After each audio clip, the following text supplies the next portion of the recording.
ఈరోజు నేను దత్తి రాజేరు మండలం దత్తి సెక్రటరియట్కి వచ్చినప్పుడు నేను చూస్తున్నా ఎంతో అభిమానంగా ఎంతో ఉత్సాహంగా స్వాగతం పలికిన గ్రామ పెద్దలందరికీ గ్రామస్తులందరికీ స్వాగతం సుస్వాగతం అభినందనలు శుభాభినందనలు. సహచర మంత్రివర్గ సభ్యులు కొండపల్లి శ్రీనివాస్ గారు, సహచర మంత్రివర్గ సభ్యురాలు హోంశాఖ మంత్రి అనిత గారు, గౌరవ పార్లమెంట్ సభ్యుడు కలిశెట్టి అప్పలనాయుడు గారు, ఈరోజు సెర్ఫ్ CEO మీ అందరికీ మొదటి తారీఖు అయితే మొదటి గంటలోనే మీకు పింఛన్లు ఇప్పిస్తున్నటువంటి కరుణ గారు, పెన్షనర్స్ అయితే ఇక్కడ సత్యవతి గారు, యమున గారు, బంగారు కుటుంబాలు 2 ధనంజయ నాయుడు గారు, నాగమణి గారు, మార్గదర్శి త్రినాథరావు గారు, రవికుమార్ గారు, జిల్లా కలెక్టర్ రామసుందర్ రెడ్డి గారు, మరొకసారి మా యువతను చూస్తున్నా చాలా ఉత్సాహంగా ఈ కార్యక్రమంలో భాగస్వాములు అవుతున్నారు. ఇంకో పక్కన మా చిన్నారులు చూస్తున్న పిల్లల్ని తల్లికి వందనం హుషారు ఇంకా ఉంది, చాలా ఉత్సాహంగా ఉన్నారు. మా ఆడబిడ్డలను చూస్తున్న ఫుల్ జోష్లో ఉన్నారు. ఈ మధ్యకాలంలో స్త్రీశక్తి బస్సు పెడితే ఎంత ఉత్సాహంగా మీటింగ్కి వెళ్తున్నారో, బస్సులో వెళ్తున్నారో, నా మీటింగులు కూడా అంతే జోరుగా హుషారుగా వస్తున్నారో అలాంటి నా తెలుగింటి ఆడపడుచులందరికీ నమస్కారాలు, అభినందనలు, శుభాభినందనలు. మొట్టమొదటిసారిగా దసరా శుభాకాంక్షలు. రేపు రాబోయేది మళ్ళీ దీపావళి వస్తుంది. దీపావళికి కూడా అడ్వాన్స్ కంగ్రాచులేషన్, శుభాకాంక్షలు. ఇప్పుడు పండగలే పండగలు. ఒకప్పుడు పండగ చేసుకోవాలంటే చాలా ఇబ్బందులు. ఈరోజు ఎవ్వరికీ ఇబ్బంది లేదు. ప్రతి నెల మొదటి తారీఖు వస్తుందంటే అదొక పింఛన్ల పండగ అని చెప్పి నేను మీకు తెలియజేస్తున్నా. దేశంలోనే కాదు ప్రపంచంలోనే ఎక్కడా ఇవ్వని విధంగా ఆర్థిక భరోసా కల్పించే ఏకైక ప్రభుత్వం ఎన్డీఏ ప్రభుత్వం. అది ప్రభుత్వానికి పేదల పట్లుండే అభిమానం. 63,50,765 మందికి పింఛన్లు ఇస్తున్నాం. నెలలో ఈ ఒక్క కార్యక్రమంలో 2,745 కోట్ల పింఛన్ కింద ఇస్తున్నాం నెలవారీగా. 16 నెలలైంది నేను వచ్చి ముఖ్యమంత్రిగా. 48,019 కోట్ల రూపాయలు ఈ పేదవాళ్ళకి ఇచ్చిన ఏకైక ప్రభుత్వం ఈ ప్రభుత్వం అని చెప్పి నేను మీకు తెలియజేస్తున్నా. ఇంకొక పక్కన ఎవరైనా చనిపోతే చనిపోయిన నెల నుంచే వితంతో పింఛన్ ఇస్తున్నాం. ఇంకొక పక్క మీరు చూస్తే ఒక నెలలో తీసుకోకపోతే 2వ నెలలో ఇస్తున్నాం. ఆ విధంగా ఈ నెలలో 10,579 మందికి 4,23,00,000 వితంతో పింఛన్లు ఇచ్చాం. 2వ నెల కూడా పింఛను 2 కలిపితే 1,34,023 మందికి 108 కోట్లు ఇచ్చాం.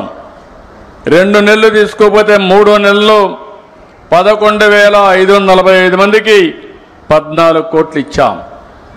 ఇంత మునుపంతా కూడా మీరు చూస్తే ఒక నెల తీసుకోకపోతే కట్ చేసేవాళ్ళు, 2వ నెల తీసుకోకపోతే 2 నెలలు కట్ చేసేవాళ్ళు. నేను అది ఆలోచించలేదు. ప్రభుత్వానికి లాభం కాదు, ఈ పేదవాళ్లకు న్యాయం చేయాలనే ఏకైక ధ్యేయంతో 2 నెలలు తీసుకోకపోతే 3వ నెల కూడా ఇస్తున్నా. మీరు ఇంటి దగ్గరే ఉంటే కాదు, మీరెక్కడుంటే అక్కడికి ఎత్తుక్కుంటా మా వాళ్ళు వస్తున్నారు. నరేగా పనులు చేసే పని దగ్గరికి వస్తున్నారు. హాస్పిటల్లో ఉంటే హాస్పిటల్కి వచ్చి ఇస్తున్నారు. బంధువుల ఇంట్లో ఉంటే బంధువుల ఇంట్లో ఇస్తున్నారు. ఇంతవరకు ఎప్పుడూ జరగలేదు. ఎవరైనా సరే వృద్ధాప్య హాస్టల్లో ఉంటే అక్కడ కూడా ఈ పింఛన్లు ఇస్తున్నామని చెప్పి నేను మీకు తెలియజేస్తున్నా. ఒక్క విజయనగరం ప్రతి నెల 2,75,682 మందికి పింఛన్లు ఇస్తున్నాం. దగ్గర 117 కోట్లు ఇస్తున్నాం. గజపతి నగరం నియోజకవర్గంలో 39,641 మందికి ఇస్తున్నాం. 17 కోట్లు ఇస్తున్నాం.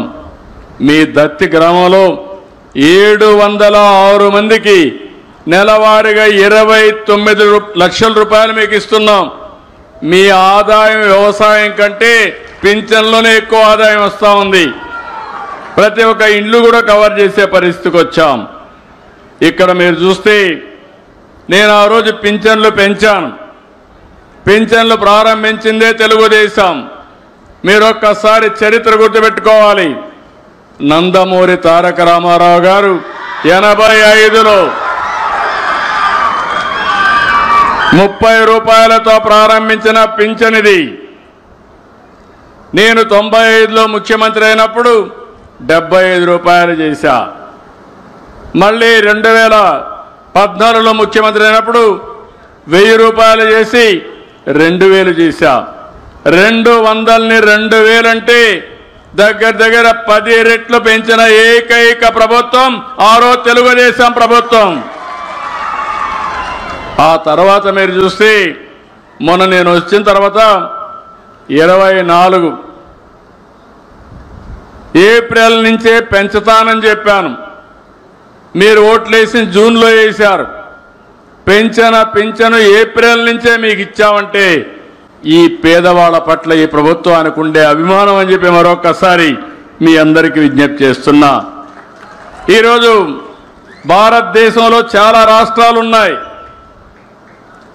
ఏ రాష్ట్రంలో ఈ విధంగా పింఛన్లు ఇవ్వడం లేదు. ఈరోజు మీరు చూస్తే 4,000 వితంతువులకి వృద్ధులకి, 6,000 రూపాయలు దివ్యాంగులకి, ఎవరైనా కిడ్నీ పేషెంట్ ఉంటే అదే మరిగా డయాలసిస్ చేసుకుంటే 10,000 రూపాయలు ఇచ్చాం. అదే సమయంలో బెడ్కే పరిమితం అయిపోతే అలాంటి వాళ్లకు 15,000 ఇస్తున్నాం. అంటే ఈ ప్రభుత్వం ఒక మానవత్వంతో ఆలోచిస్తున్నాను. ఇంకో పక్క నేను రాకపోతే ఎవరైనా నిర్లక్ష్యం చేస్తారనే ఉద్దేశంతో ప్రతి నెల ఒక గ్రామానికి వచ్చి నేరుగా పర్యవేక్షిస్తున్నానంటే ఏ ఒక్కరికి ఇబ్బంది రాకూడదనే ఉద్దేశంతోనే ఈ కార్యక్రమాన్ని చేపట్టానని చెప్పి మీ అందరికీ తెలియజేస్తున్నా. రాష్ట్రంలో దేశంలో 29 రాష్ట్రాలున్నాయి. ఉత్తరప్రదేశ్ మనకంటే 3 రెట్లు ఎక్కువ ఉంది. పెద్ద రాష్ట్రం. వాళ్ళు ఇచ్చేది 5160 కోట్లు. తెలంగాణ రాష్ట్రం నేనే ఆ రోజు సంపద సృష్టించాం. మనకంటే ఆదాయం ఎక్కువ వస్తుంది. ఈరోజు అక్కడ ఇచ్చేది 8,179 కోట్లు. హైయెస్ట్ వచ్చి తెలంగాణ 8,179 కోట్లు అయితే ఆంధ్రప్రదేశ్ రాష్ట్రం 33,000 కోట్ల రూపాయలు పేదవాళ్ళకి ఇస్తున్నామంటే అది మీ మీద నాకుండే అభిమానం, ప్రేమ అని చెప్పి నేను మీకు తెలియజేస్తున్నా. ఈ విషయాలు మీరు గుర్తుపెట్టుకోవాలి. ఎందుకు నేను ఈ విషయం చెప్తున్నానంటే 100 మంది ఉంటే 13 మందికి పింఛన్లు ఇస్తున్నాం. ఇంకో పక్క 59 మంది మా ఆడబిడ్డలకే పింఛన్లు ఇస్తున్నా. ఈరోజు మగవాళ్ళ కంటే కూడా ఆడబిడ్డలు అన్ని విధాలా పైకి తేవడానికి అనేక కార్యక్రమాలు తీసుకున్నామని చెప్పి కూడా నేను మీకు తెలియజేస్తున్నా. ఈరోజు మీరు చూసినప్పుడు 48,019 కోట్ల రూపాయలు ఖర్చు పెడితే 28,331 కోట్లు మా ఆడబిడ్డల చేతికి ఇస్తున్నానంటే దానికంటే సాటిస్ఫాక్షన్ నా జీవితంలో ఇంకొకటి ఉండదని చెప్పి తెలియజేస్తున్నా. ఈరోజు ఒక విషయం మీరు గుర్తుపెట్టుకోవాలి. నేనేదో ఒక పింఛన్తోనే సరిపెట్టలేదు. సూపర్ 6 చెప్పాం. సూపర్ హిట్ చేశామా లేదా అని మిమ్మల్ని అడుగుతున్నా. సూపర్ హిట్ చేశామంటే గట్టిగా చెప్పండి. సూపర్ 6 ని సూపర్ హిట్ చేశామని గట్టిగా హర్షాన్ని ఆమోదాన్ని తెలియజేయండి.